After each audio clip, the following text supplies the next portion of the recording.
DreadLock 101 back today with another video for you guys. And today, YouTube family, new viewers, new subscribers, new dreads, veteran dreads, old folks, all the good stuff. Today what we're going to talk about is the wordplay on our hair.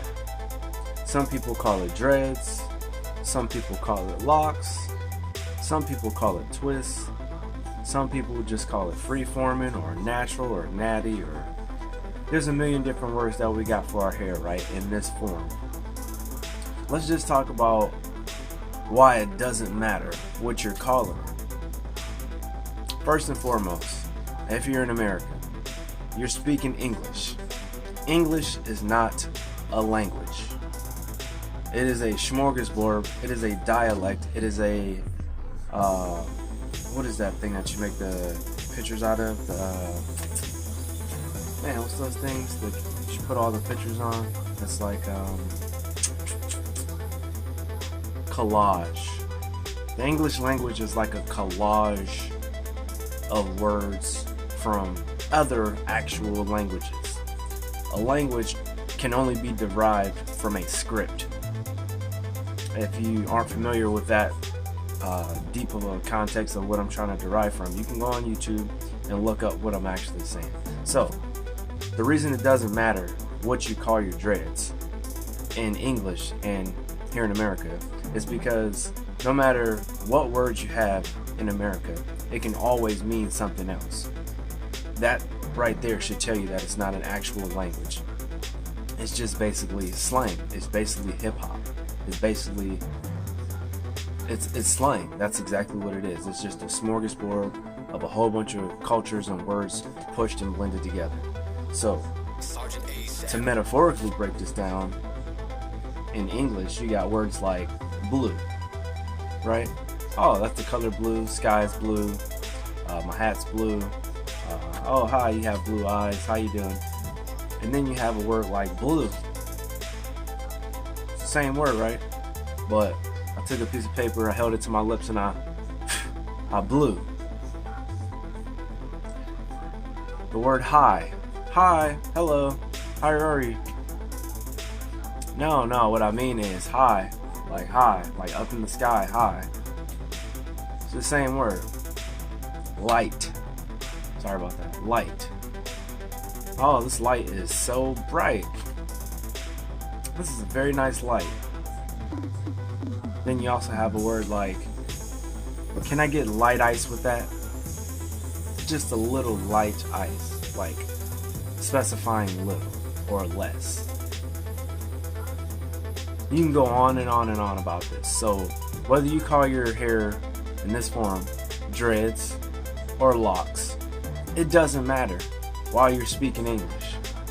The only thing that matters is the intention behind that.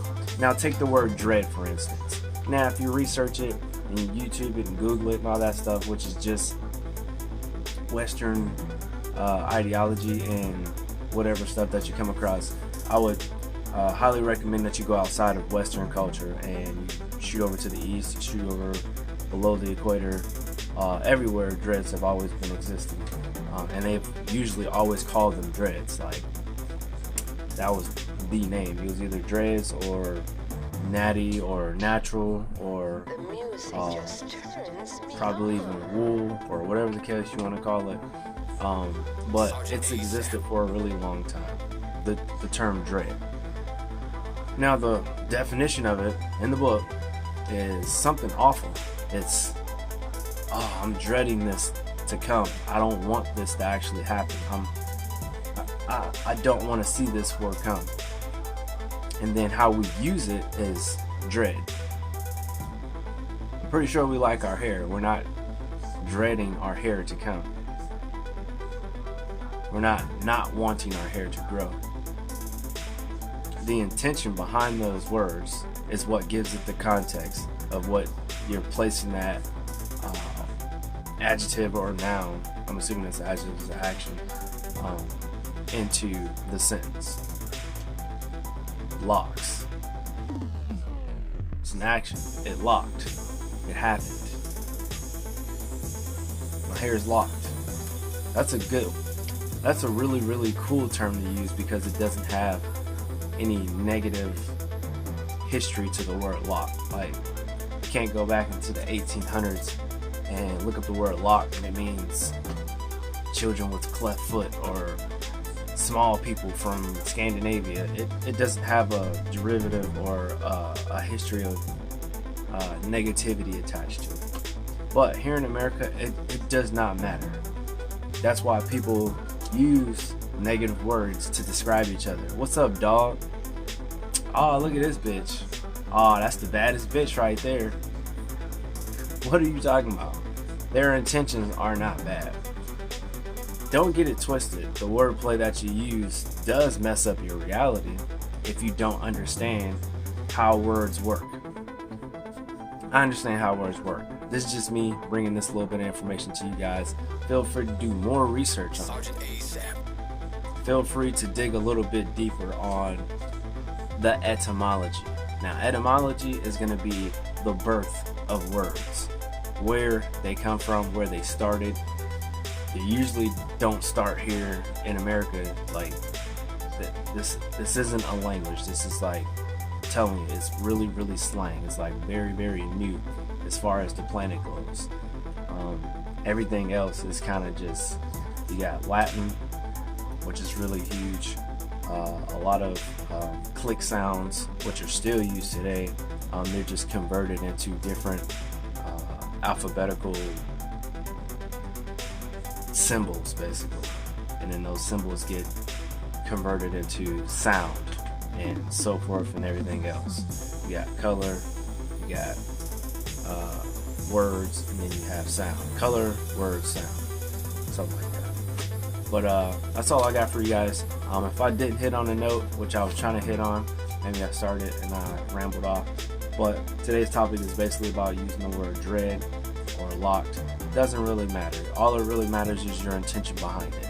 If you have good intentions behind the words and the expression that you're trying to put out there, you're going to have usually good results come back to you. I call my hair dreads. My channel is called Dread Life 101. I'm not dreading life. So I'm pretty happy with my life. I'm pretty happy with my hair. So just be mindful of the words that you use. If you're going to use them, at least know the history and at least know the background on them, so that if someone does approach you with some kind of negativity, that doesn't stain you.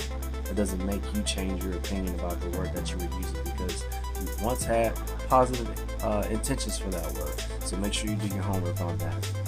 Dread Life 101. I'm gonna holla at y'all.